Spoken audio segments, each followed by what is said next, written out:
ఉండాలి కదా.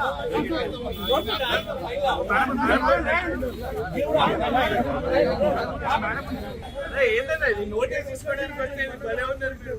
ఇంటి దగ్గర పోలీసులు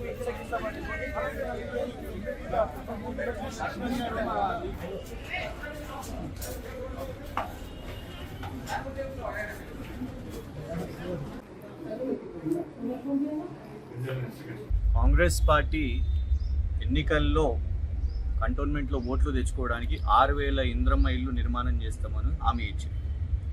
157/1 సర్వే నంబర్లో 800 కోట్ల విలువగల భూమి దాంట్లో నిర్మాణం చేస్తాము అని ఏదైతే హామీ ఎమ్మెల్యే గారు ఆనాడు మరి పొంగులేటి శ్రీనివాసరెడ్డి గారిని, సీతక్క గారిని వాళ్ళందరినీ కలిసి వినతి పత్రం ఇచ్చారో ఆ యొక్క భూమిని కాపాడాలని బీఆర్ఎస్ పార్టీ నాయకులందరూ కూడా మా పార్టీ యొక్క వర్కింగ్ ప్రెసిడెంట్ శ్రీ కేటీఆర్ గారి ఆదేశాలతోని 20 జూన్ నాడు మేము తిరుమలగిరి ఆఫీస్ దగ్గరికి వెళ్ళి రిప్రజెంటేషన్ ఇవ్వడానికి, ఎంఆర్ఓ గారికి రిప్రజెంటేషన్ ఇవ్వడానికి, వినతి పత్రం ఇవ్వడానికి, దానికంటే ముందు మేము గౌరవ హైదరాబాద్ కలెక్టర్ గారికి కూడా వినతి పత్రం ఇచ్చాము. మేము ఇవ్వడం జరిగింది. ఆ తర్వాత పెద్దలు తలసాని శ్రీనివాస్ యాదవ్ గారు ఇచ్చారు. అసలు సెంట్రిక్ పాయింట్ ఏంటిదంటే 6,000 ఇంద్రమ్మ ఇల్లు ప్రభుత్వ భూమిని కాపాడుకోవాలి. దానికోసం తిరుమలగిరి ఎంఆర్ఓ గారిని కూడా కలవడానికి మేము వెళ్తే ఆనాడు అధికారులు కూడా మేము కౌంటర్ దాఖలు చేస్తామని చెప్పారు. హైదరాబాద్ కలెక్టర్ గారు కూడా మేము దీని మీద చూసి కౌంటర్ దాఖలు చేస్తామని చెప్పారు.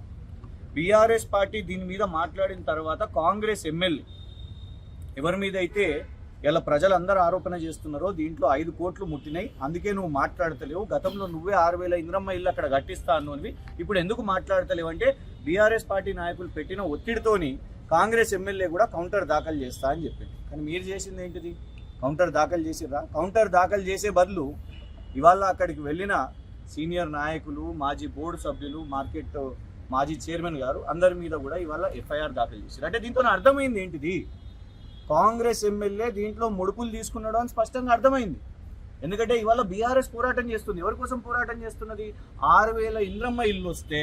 ఎందుకంటే ఇవాళ నీ ప్రభుత్వం రేపో మాపో 3 సంవత్సరాలు పూర్తవుతుంది ఈ ప్రభుత్వాన్ని, కాంగ్రెస్ ప్రభుత్వాన్ని. ఇంద్రమ్మ ఇల్లును కూడా ఇవాళ ఏం చేసిండు? రియల్ ఎస్టేట్ ప్రోగ్రామ్ చేసిండు. దాన్ని ఇలా 6 లక్షలకు ఒక ఇంద్రమ్మ ఇల్లు అని చెప్తున్నారు.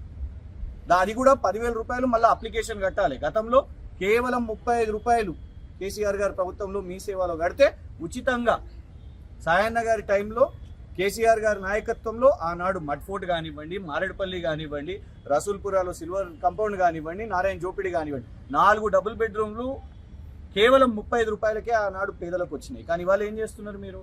పోనీ అది కడతావా అంటే ఆ ప్రభుత్వ భూమిని కాపాడకుండా ఇవాళ 8 మంది మీద కేసు వేయడం జరిగింది. ప్రజల కోసం 6,000 ఇంద్రమ్మ ఇల్లు కట్టండి అయ్యా, నువ్వు ప్రభుత్వ జాగని కాపాడంటే మా మీద పోలీస్ కేసా?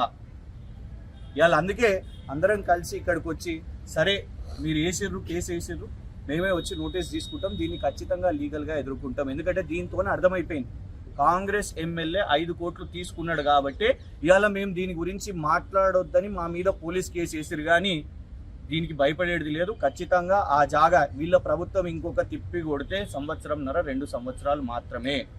ఆడ మాల్ కాదు, షాపింగ్ మాల్ కాదు, ఖచ్చితంగా అది ప్రభుత్వ భూమి. ప్రభుత్వానికి ప్రజలకు అవసరం వచ్చే విధంగా బీఆర్ఎస్ పోరాడుతుంది.